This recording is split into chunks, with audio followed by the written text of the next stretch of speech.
Hello అండి, hi. మేఘనా గారు. All of A sudden Akhil పెళ్ళి అయిపోయింది.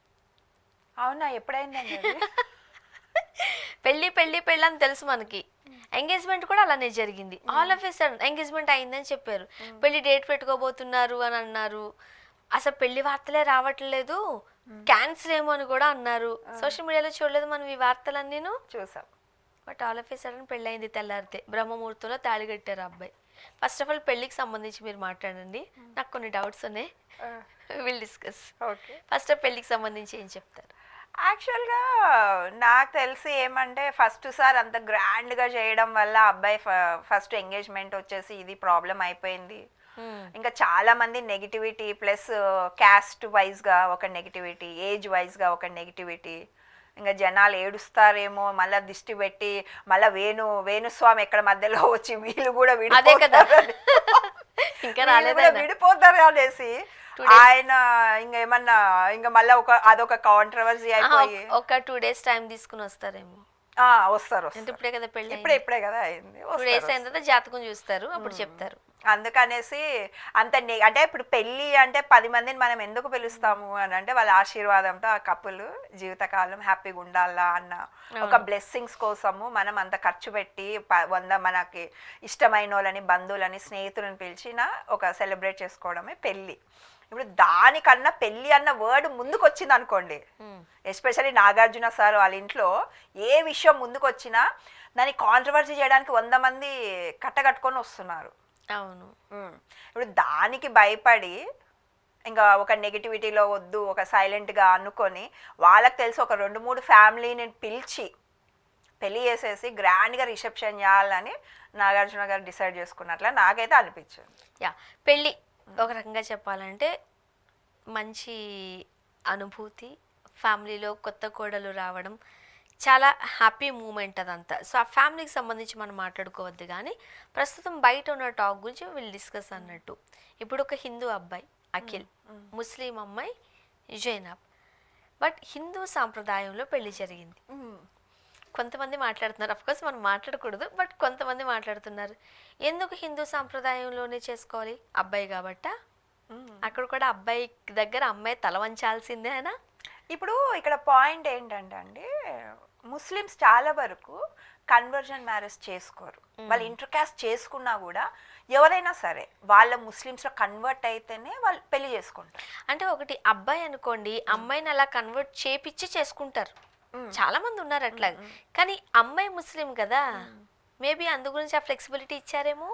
ప్లస్ కాదు, జనరల్గా వాళ్ళ సైడ్ అమ్మాయిలని అబ్బాయిలు చేసుకున్నా కూడా కన్వర్ట్ అయ్యే చేసుకుంటారు. ఓకే, అది. బట్ అమ్మాయి ఇప్పుడు ఇంకా ఇదే అండి పాయింట్ ఏమంటే, ఇంకా అబ్బాయిలు నోటెడ్ ఫ్యామిలీ.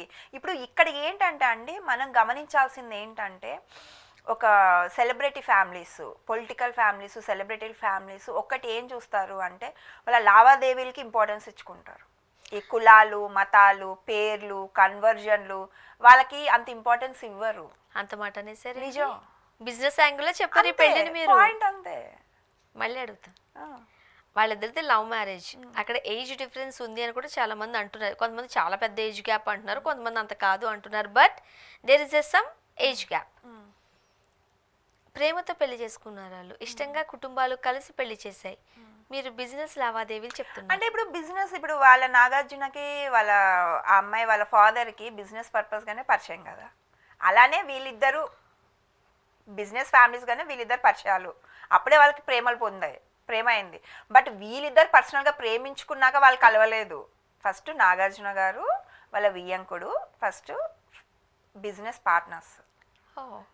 పార్ట్నర్స్, దాని తర్వాత వీళ్ళ మధ్యలో ఇంకా వాళ్ళ ఇంటికి రావడం, ఈ అనుబంధంతో కొన్ని ఫంక్షన్లు పోవడంతో, అండ్ రానా గారి వాళ్ళ వైఫ్ ఆమె పెద్ద ఆర్టిస్ట్, అట్లా ఒక ఎగ్జిబిషన్కి ఆమె తరపున వీళ్ళందరూ కలిసి ఫ్యామిలీతో పోయినప్పుడు ఆయనకు అలా పరిచయం అయ్యి అట్లా అనుబంధం వాళ్ళ మధ్యలో పెరిగింది కాబట్టి ఇదైంది. ఇప్పుడు ఇలాంటప్పుడు ఇప్పుడు బిజినెస్ పరంగా మన ఇద్దరు మంచి పార్ట్నర్స్, ఇప్పుడు మన ఇద్దరు పిల్లలు చేసుకున్నారు, ఉన్నప్పుడు మనకు అన్ని ఈక్వల్గా ఉన్నప్పుడు ఇప్పుడు వాళ్ళిద్దరు లవ్ చేసుకున్నప్పుడు ఇప్పుడు మనం కులాలు మతాలు ఏజ్లు చూస్తారా? అసలు బిజినెస్ పక్కన పెడితే కులాలు మతాలు ఏజ్ ఇవన్నీ చూడకూడదని నా ఉద్దేశం. చూడకూడదు, అదే నేను చెప్పిన పాయింట్. వీళ్ళు పెద్ద రోల్ మోడల్ అని చెప్తున్నా నాగార్జున గారి గురించి. ఆయన ఎట్లా చేశాడో ఇప్పుడున్న ప్రతి ఒక్కరు, ఆయన వైగా ప్రతి ఒక్కరు ఈ కులాలు మతాలు ఇవన్నీ పక్కన పెట్టేసేయండి. ఒక అమ్మాయి ఇష్టపడుతున్నారు, చేసేయండి. ఇప్పుడు ఏజ్ అంటున్నారు కదండి, ఇప్పుడు ఏజ్ ఎక్కువ ఉంటే ఏం ప్రాబ్లం ఉంది, తక్కువ ఉంటే ఏం ప్రాబ్లం ఉంది? ఎవరికి ఏం ప్రాబ్లం అవుతుంది? పెళ్లి చేసుకున్న వాళ్ళిద్దరికి తెలుసు కదా వాళ్ళ ఏజ్ ఎంత ఉందో, వాళ్ళకి ఇబ్బంది లేదు, వాళ్ళ కుటుంబాలకి ఇబ్బంది లేదు, పక్కన వాళ్ళకి ఎందుకు ఇబ్బంది అవుతుంది అంటున్నా. ఇప్పుడు ఒకప్పుడు మన సాంప్రదాయం మన రూట్స్ ఇవన్నీ. ఒకప్పుడు 15-20 ఇయర్స్ బ్యాక్ 20 ఇయర్స్ డిఫరెన్స్ ఉన్న లేడీస్ని పెళ్లి చేసుకున్నారు. అవును. అంటే ఇప్పుడు మీరు అన్న దాంట్లో మీరు అన్న పర్సెప్షన్లో ప్రేమించుకున్నారు ఇద్దరు పిల్లలు అంటే కులాలు మతాలు ఇవన్నీ అడ్డు రావద్దు. కాబట్టి ఆ ప్రేమ ఎక్కడ స్టార్ట్ అవుతుందంటే బిజినెస్ తో ముడిపడి ప్రేమలు స్టార్ట్ అవుతున్నాయి. ఎగ్జాక్ట్లీ నా పాయింట్ అక్కడ అవుతుంది. నిజంగానే ఒక మిడిల్ క్లాస్ అమ్మాయిని అఖిల్ ప్రేమించి పెళ్లి చేసుకుంటారా? చేయడు కదా. రామ్ చరణ్ గారు అంటే కొంతమంది పేర్లు వస్తున్నాయి కాబట్టి చెబుతున్నా నేను. ఇక్కడ వీళ్ళు పెళ్లి చేసుకోవడానికి వాళ్ళ వెనకాల ఉన్న బ్యాక్గ్రౌండ్ చాలా ఇంపార్టెంట్ అయిపోతుంది. అది చూసాకే ప్రేమలు పుడుతున్నాయి. ఆహా కాదు, అటువంటి వాళ్ళు ప్రేమించారు కాబట్టి వాళ్ళ ఇంట్లో వాళ్ళు ఒప్పుకుంటున్నారు, ఇది పాయింట్. వాళ్ళకి వాళ్ళు మనుషులు చూసే ఇష్టపడుతున్నారు. బట్ బ్యాక్గ్రౌండ్లో అది ఇప్పుడు మీరు చిరంజీవి ఫ్యామిలీలో చూసారా, శ్రీజ అమ్మాయి ఆ అమ్మాయి కూడా లవ్ చేసింది కదా, మరి ఆ అమ్మాయిని ఎందుకు యాక్సెప్ట్ చేసి పెళ్లి చేయాలి? ఆమె అంత రాజధాంతం చేయాల్సిన అవసరం ఏముండే? ఒక అబ్బాయి నార్మల్ ఫ్యామిలీ అబ్బాయిని లవ్ చేసినప్పుడు వాళ్ళ నాన్న యాక్సెప్ట్ చేయలేదు కదా. మళ్ళీ అదే రామ్ చరణ్ ఉపాసన లవ్ చేసినప్పుడు ఎందుకు యాక్సెప్ట్ చేశాడు? వాళ్ళ ఇంట్లోనే చూడండి డిఫరెన్స్. అంటే వాళ్ళకి అదే నేను అనేది, బిజినెస్ పరంగా వాళ్ళు సెటిల్డ్ ఉన్నారు కాబట్టి వాళ్ళ పిల్లలు ప్రేమించుకున్నారు కాబట్టి పెళ్లి చేశారు. అప్పుడు కులాలు మతాలు అవసరం లేదు. అక్కడ అన్నిటికన్నా మించింది గొప్పది ఉంది, ఏంటి? డబ్బు. ప్రతి మనిషి కష్టపడేది దేనికోసం? డబ్బు కోసం. అది ఉంది అన్నప్పుడు ఇంకా సెకండ్ ఆలోచన రానే రాదు, అన్నీ అడ్జస్ట్ అయిపోతాయి. అప్పుడు కులాలు ఉండవు, మతాలు ఉండవు, పరువు ఉండదు, మర్యాద ఉండదు, రెండో పెళ్లి ఉండదు, మూడో పెళ్లి ఉండదు, ఏజ్ ఉండదు, అన్ని మైనస్. ఇంకా అండ్ అక్కినేని గారి ఫ్యామిలీలో ఇది ఒకటి బాగా పాపము ఇబ్బంది పట్టే అంశం. అందరికీ సెకండ్ మ్యారేజెస్. నాగార్జున గారు, చైతు, ఇప్పుడు అఖిల్. అంటే అఖిల్ పెళ్లి వరకు రాలేదు, జస్ట్ ఎంగేజ్మెంట్ బ్రేకప్ అయింది. సుమంత్ మనం వింటూ ఉంటాం. అది కూడా కాస్త ఇబ్బందికరమే కదా. ఇబ్బందికరం అనుకోని ఎందుకు అనుకోవాలి అంటున్నా. ఇప్పుడు ఇబ్బందికరం అని మేబీ వాళ్ళ ఫ్యామిలీకి అట్లా జరుగుతుందేమో, కావాలని ఎవరు చేయరు కదా. ఇప్పుడు అంతే కదా, ఇప్పుడు మనకి ఏం రాసినా మన కర్మలు ఉంటాయి కొన్ని, దాన్ని ఎవరు తప్పించలేరు. కావాలని గొడవలు పడాలని ఎవరు అనుకోరు, కావాలని ఒక మంచి ఫ్యామిలీని వదులుకోవాలని ఎవరు అనుకోరు. అలా జరిగినప్పుడు వాళ్ళు నెక్స్ట్ ఏం స్టెప్ తీసుకుంటున్నారు అన్నదే పాయింట్. ఇప్పుడు ఒక మనిషి బాధపడి ఏడవడము, లైఫ్ స్పాయిల్ చేసుకుంటే మనమే చెప్తాం, అయిపోయింది లేరా, చేరప్ మళ్ళీ ముందుకు నడవాలా పోవాలా అన్నప్పుడు వాళ్ళు సరే రెండో పెళ్లి చేసుకుంటున్నాం, బాధల నుంచి బయటకు వచ్చి రెండో పెళ్లి చేసుకుంటున్నాం, ఆడగాని మగగాని రెండో పెళ్లి చేసుకుంటున్నాం అన్నసారికి మళ్ళీ ఏమవుతుంది? మళ్ళీ మనమే వాళ్ళని 4 మాటలు అంటున్నాం, అన్నీ మనమే చెప్తున్నాం. వాడు కూర్చున్నా ఎందుకు కూర్చున్నావురా అంటున్నాం, నించుంటే ఎందుకు నించున్నావురా అంటున్నాం, పెళ్లి చేసుకుంటే అబ్బా లవ్ మ్యారేజ్ అంటున్నాం, లేకపోతే ఆమెకి ఏజ్ ఎక్కువ, లేకపోతే ఆమె డబ్బుల కోసం పెళ్లి చేసుకున్నాడు అని మనమే అంటాం. సరే పెళ్లి చేసుకున్న వాళ్ళిద్దరు హ్యాపీగా ఉన్నారంటే వాళ్ళు హ్యాపీగా ఉన్నారులే, ఏదో అట్లా పొరపాటున హ్యాపీగా ఉన్నారులే అంటున్నాం. మళ్ళీ వాడు విడిపారు అంటున్నాం. మళ్ళీ వాళ్ళు ఇంకొక పెళ్లి చేసుకుంటే బాధపడుతుంటే పోతే పోనీలే, మొగోడికి ఏముంది ఇంకొక పెళ్లి చేసుకోవచ్చు అని మనమే చెప్తున్నాం, అన్నీ మనమే చెప్తాం. అంతే ఇంకా. ఇప్పుడు పెళ్ళి ఇదంతా బాగానే ఉంది, ఇన్విటేషన్స్ ఎవరెవరికి వెళ్ళాయి అనేది కూడా పెద్ద హాట్ టాపిక్. చిరంజీవి గారికి నాగార్జున గారికి చాలా మంచి ఫ్రెండ్షిప్ ఉంటుంది.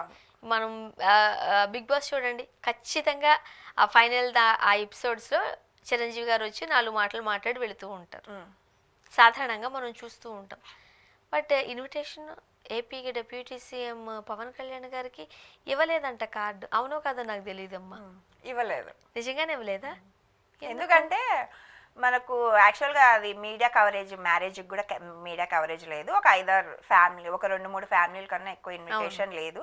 ఇంకా అన్నపూర్ణ స్టూడియోస్లో గ్రాడ్గా రిసెప్షన్ చేస్తానన్న టైంకి పెళ్లి గురించి ఎవరికి చెప్పలేదు కాబట్టి వాళ్ళ ఫ్యామిలీ, నాగార్జున ఫ్యామిలీ, వాళ్ళ వియ్యంకుడు ఫ్యామిలీ పోయి రేవంత్ రెడ్డి గారికి, సీఎం మన తెలంగాణ సీఎం గారికి, ఇంకా అలానే ఏపీ సీఎం గారు చంద్రబాబు నాయుడుకి పోయి ఇన్విటేషన్ ఇచ్చి ఆ ఫోటో పిక్స్ మనకి బయటకి వచ్చాయి. బట్ ఇక్కడ ఇవ్వకపోవడానికి రీజన్స్ ఉన్నాయి. అసలు ఇవ్వలేదు అని అంటే రేవంత్ రెడ్డి గారికి ఇవ్వలేదంటే అది ఒక అర్థం. పాపం హైడ్రాలో కాస్త ఇబ్బంది పెట్టారు కాబట్టి. పవన్ కళ్యాణ్ గారు ఏం చేశారు? ఇప్పుడు పాయింట్ ఏంటంటే అండి, వాళ్ళ వియ్యంకుడికి జగన్ సార్కి బాగా క్లోజ్ రిలేషన్. ఓకే, వాళ్ళ వియ్యంకుడికి జగన్కి బాగా క్లోజ్. ఇప్పుడు మనం పెళ్ళికి అంటే మనం పెళ్లి చేసుకునే పద్ధతి ఏమిటంటే మనకు నచ్చిన వాళ్ళని పిలవాలి, ప్రతి ఒక్కరిని పిలవాలి రూల్ ఏం లేదు. మనకు కంఫర్ట్ లేరు అనుకోండి, పిలవాల్సిన అవసరం లేదు. లేదనుకో, బట్ పవన్ కళ్యాణ్కి జగన్కి పడుతుందా అంటే వాళ్ళు రాజకీయంగా వైరుధ్యం ఉండొచ్చేమో కానీ బయట బాగానే మాట్లాడుకుంటారండి కలిస్తే. ఎవరు చెప్పారండి? అంటే రాజకీయాల్లో ఉన్న శత్రుత్వం బయట కూడా కొనసాగుతుంది అంటారా? రాజకీయాల శత్రుత్వము పాటించేది చంద్రబాబు నాయుడు గారు, జగన్ గారు, ఇది వేరు.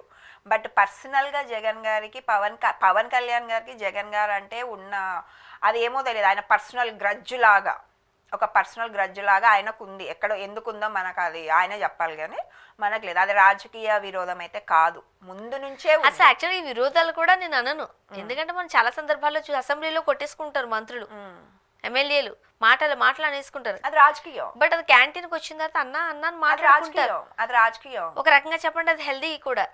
రాజకీయం చేయడానికి ఇంకా పవన్ కళ్యాణ్కి రాలేదు. పవన్ కళ్యాణ్ గారికి ఇంకా రాజకీయాలు చేసే అంత సమయస్ఫూర్తి కానీ ఆ నాలెడ్జ్ కానీ లేదు ఇంకా. డిప్యూటీ సీఎం అండి ఆయన. అయితే ఏమండి, డిప్యూటీ సీఎం అయితే రాజకీయాలు తెలియాలని రూల్ ఏం లేదు కదా. ఎక్కడ సంతకం పెట్టమంటే వాడు సంతకం పెడతాడు. రాజకీయం అంటే ఏంటి, 100 సమస్యలని సామరస్యంగా ఎవరిని ఇటు వాళ్ళని బ్యాలెన్స్ చేసి, మ్యానికులేట్ చేసి, ఒప్పించి, వాళ్ళని ఇది చేసి బ్యాలెన్స్ చేసి ప్రజలకు మంచి చేయడమే రాజకీయ అర్థము. అసలు చంద్రబాబు నాయుడు గారికి బీజేపీకి టీడీపీకి పడదు. అలాంటిది వాళ్ళిద్దరిని ఒక తాటి మీద తీసుకొచ్చిన ఘనత పవన్ కళ్యాణ్ గారిది కాదు. అవునా? అవునా? అలానే అనుకుంటారు జనాలు, ఏమి లేదా. మరి ఏమి లేకుండా కూటమి ఎట్లా ఏర్పడింది? ఇప్పుడు మీరు అంత అన్నారు కదా, పర్సనల్ గ్రడ్జ్ లేదు అని అంటే, ఇప్పుడు ఆయన స్పీచ్లో ఒక స్పీచ్ నాకే వండర్ అనిపించింది. ఏ జగన్ ఎవడు రా నువ్వు, ఎక్కడ రా నువ్వు అంటే అది పాయింట్. ఇంత అగ్రెసివ్గా ఇంత ఇదిగా ఏ రాజకీయ నాయకుడు ఒకరి గురించి విమర్శించారు. తిట్టుకోవడం వేరు, అగ్రెషన్ చూపించడం వేరు. ఇప్పుడు ఈయన రెడ్ బుక్ అని తిరిగాడు పాపం లోకేష్, అన్ని ఏదో రాసుకున్నాడు, ప్రతి ఊరి అందరి గురించి రాసుకున్నాడు, ఇప్పుడు అందరిని జైలుకి పంపిస్తున్నాడు. అది ఆయన పాయింట్ ఆఫ్ వ్యూ, అది రాజకీయం అనొచ్చు. మరి ఈయన రాజకీయం కాదు. అంటే నిజంగా పర్సనల్ గ్రడ్జ్ వల్లే పిలవలేదంటారు. అంతే కదా. ఇప్పుడు అతను ఇష్టమైన వ్యక్తి, అతను ఒక లీడర్ ఉన్నప్పుడు ఆయన ఆపోజిట్ లీడర్ని నాన్న కొడుక ఈ కొడుక అని తిట్టిన ఒక అతన్ని పిలిచి వాళ్ళకు బిడ్డకి బ్లెస్సింగ్ ఇవ్వమని ఎందుకు అడుగుతాడు ఆయన? ఇప్పుడు వియ్యంకుడు కన్నా మించిన పవన్ కళ్యాణ్ ఏం కాదు కదా నాగార్జున గారికి. నేను ఇలా అనుకోలేదు. మేబీ ఎక్కడో అంటే అన్ని బయటకు రావాల్సిన అవసరం లేదు, అన్ని ట్వీట్ల ద్వారానో ఇన్స్టాగ్రామ్ల ద్వారానో చెప్పాలి. ఇప్పుడు అందరు కవరింగ్ ఏమంటే ఆయన షూటింగ్ లో ఉన్నాడు కాబట్టి, ఇప్పుడు పిలవడం ఎక్కడున్నా పిలవచ్చు, రావడం రాకపోవడం అది ఆయనకు సంబంధించింది. సరే, పిలవకపోతే ఆయన ఎక్కడుంటే ఏముంది, పిలవలేదు కదా, ఇన్విటేషన్ లేదు కదా నీకు. చూద్దాం, ఏదేమైనా వాళ్ళిద్దరూ హ్యాపీగా ఉండాలి. ఎవరు వచ్చినా ఎవరు రాకపోయినా, అది ఇంతకుముందు మనం మాట్లాడుకున్నట్టు అది ఆర్థిక సంబంధాలైనా కాకపోయినా వాళ్ళిద్దరితో మంచిగా హ్యాపీగా ఉండాలని కోరుకుందాం. మధ్యలో వేణుస్వామి రాకపోతే ఇంకా మంచిగా ఉంటుంది, చూడాలి. Thank you.